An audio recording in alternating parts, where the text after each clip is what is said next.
साहेबगंज की जो खबर हम ब्रेक से पहले आपको दिखा रहे थे उसी पर लगातार हम बने हुए हैं, क्योंकि एक पत्रकार को एक खबर दिखाने के लिए उसके साथ बदसलूकी की जाती है, उसके साथ मारपीट की जाती है और ये ठेकेदार अपने गुंडे भिजवाकर पत्रकार को धमकी दिलवाता है। और ऐसे में घर में घुसकर बदसलूकी इस तरीके से की जाती है तो हैरान कर देती हैं ये चीजें कि एक पत्रकार जिसका काम समाज को आईना दिखाना है, जनहित की खबरें दिखाना है, और लगातार हमारे रिपोर्टर्स जमीन पर जुड़कर मेहनत कर अपनी जान की परवाह किए बगैर कोरोना काल तक में खबरें पहुंचा रहे हैं। कभी भी उन्होंने अपनी ड्यूटी से गुरेज नहीं किया है, लेकिन ये ऐसे ठेकेदार, ऐसे गुंडे पत्रकार की आवाज को दबाना चाहते हैं। लेकिन इन्हें साधना प्लस में स्टूडियो से मैं साफ कह देना चाहता हूं कि आप और ऐसे तमाम गुंडे किसी पत्रकार की आवाज को दबा नहीं सकते। प्रशासन को भी इन पर नकेल कसनी होगी, सख्त से सख्त कार्रवाई करनी होगी। क्योंकि हमारे साथ जब संजीव सागर हमारे सहयोगी जुड़े थे ब्रेक से पहले, तो उन्होंने पूरी आपबीती बताई कि कैसे उनके घर में घुसकर बदसलूकी की जाती है, उनके साथ मारपीट की जाती है और उसके बाद जान से मारने की धमकी तक दे डाली जाती है वहां पर।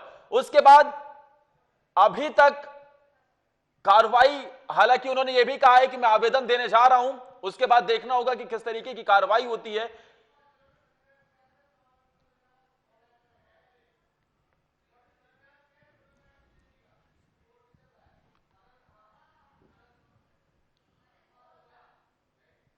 और हमारे साथ बीजेपी विधायक अनंत कुमार ओझा फोन लाइन पर जुड़ गए।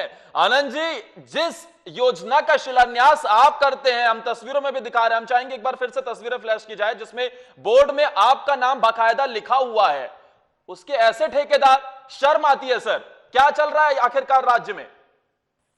क्या क्या योजना बताएंगे तब ना, क्या किस चीज में शिलान्यास किया है? नमामि गंगे परियोजना, और उसी का ये ठेकेदार जो हम तस्वीरों में भी दिखा रहे हैं, वहां पर इस योजना का शिलान्यास आपके कर कमलों द्वारा किया गया सर। और आज उसी को लेकर धमकी दी जाती है एक पत्रकार को, जब यह दिखाया जाता है कि सही तरीके से काम नहीं हो रहा है। रूप से लोकतंत्र के चौथे स्तंभ के ऊपर इस प्रकार का धमकी देने वाले जो भी तत्व है, इन तत्वों के ऊपर पुलिस प्रशासन, राज्य शासन कठोरता से कार्रवाई करे और इस बात के पक्षधर है। और इस प्रकार के गड़बड़ी करने वाले, चाहे कितना ही बड़ा से बड़ा आदमी क्यों ना हो, निश्चित रूप से ऐसे लोगों पर कार्रवाई होनी ही चाहिए। आनंद जी, हमारे साथ हमारे सहयोगी संजीव सागर भी जुड़े हुए थे। वो बता रहे थे कि जिस तरीके से सोनू तिवारी जो ठेकेदार है और उसके साथ ही एक और उसका साथी ठेकेदार, दोनों ने मिलकर उसके साथ बदसलूकी की है, मारपीट की है, जान से मारने की धमकी तक दे डाली है सर, फायरिंग भी की है वहां पर।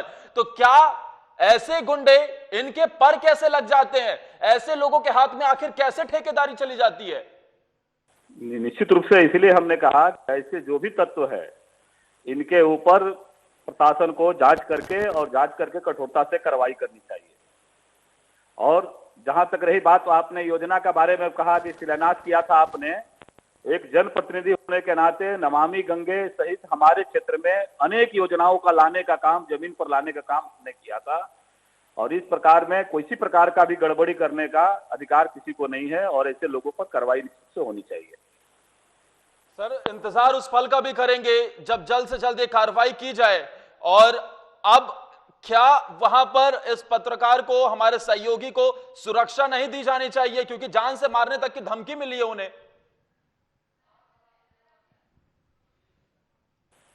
अभी न केवल पूरे राज्य में की जो स्थिति है, चाहे स्तंभ हो यहाँ या जो भी यहाँ समाज के अग्रणी भूमिका निभाने लोग हैं, सबके ऊपर इस प्रकार के व्यवहार हो रहे हैं, तो निश्चित रूप से शासन और सरकार को इस दिशा में कठोरतम कार्रवाई करनी चाहिए। और इस प्रकार के गड़बड़ी के लिए जिम्मेवार चाहे कितना ही बड़ी शक्ति क्यों ना हो, उसके ऊपर कार्रवाई होनी चाहिए। आनंद जी, इस चीज से सरकार और प्रशासन पर ठीकरा फोड़कर भागा नहीं जा सकता ना सर।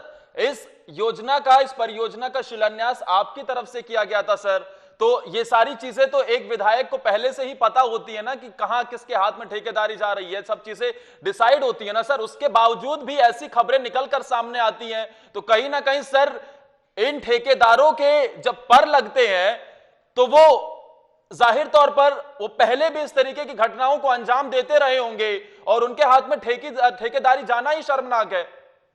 मान्यवर सुन लीजिए, सुन तो लीजिए।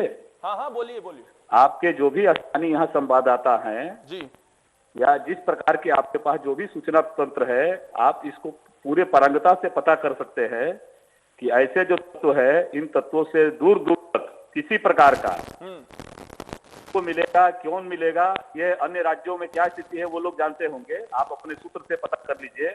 हमारा काम है कि राज्य सरकार या केंद्र सरकार के माध्यम से जिन योजनाओं का हमने आह्वान उठा करके अपने क्षेत्र में योजनाएं लाई है, उन योजनाओं का सही तरीके से पालन हो और गड़बड़ करने वाले, इन योजनाओं में जो गड़बड़ी करने वाले ऐसे पालन हो रहा है सर, उन तत्वों के ऊपर ऐसे कार्रवाई पालन हो रहा है, ये योजनाओं का ऐसे पालन हो रहा है। सर हमारे साथ हमारे सहयोगी संजीव सागर भी जुड़ गए। संजीव सागर हमारे साथ बीजेपी के विधायक राजमहल से अनंत कुमार ओझा भी जुड़े हुए हैं। आप सबसे पहले अपनी बात बताइए और फिर जो अगर आपको सवाल पूछना है अनंत कुमार ओझा से तो आप भी पूछ सकते हैं। जी सर, प्रणाम सर। सर बीते दिनों गंगा घाट मुक्तेश्वर धाम के पास सर नमामि गंगे की परियोजना का कार्य चल रहा था सर। उसी को लेकर के मैंने ये खबर बनाए थे, जिसमें कि ठेकेदार के भतीजा गणेश तिवारी जी के आकाश तिवारी उर्फ सोनू तिवारी, उसके साथ दीपक केसरी, राजकुमार केसरी पिता, नटवर रजक और सुधीर पांडे जी कल मेरे साथ मारपीट भी किए और हाथापाई करके सर हवाई भी फायरिंग किए हैं, गाली गलौज भी दिए और धमकी भी दिए जान से मारने को।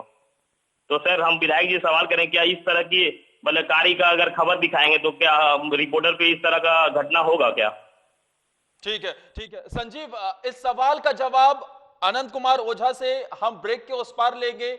अनंत जी और संजीव दोनों आप हमारे साथ जुड़े रहिए, ब्रेक के उस पार इसी खबर पर लगातार बने रहेंगे। आप भी कहीं मत जाइए, देखते रहिए साधना प्लस।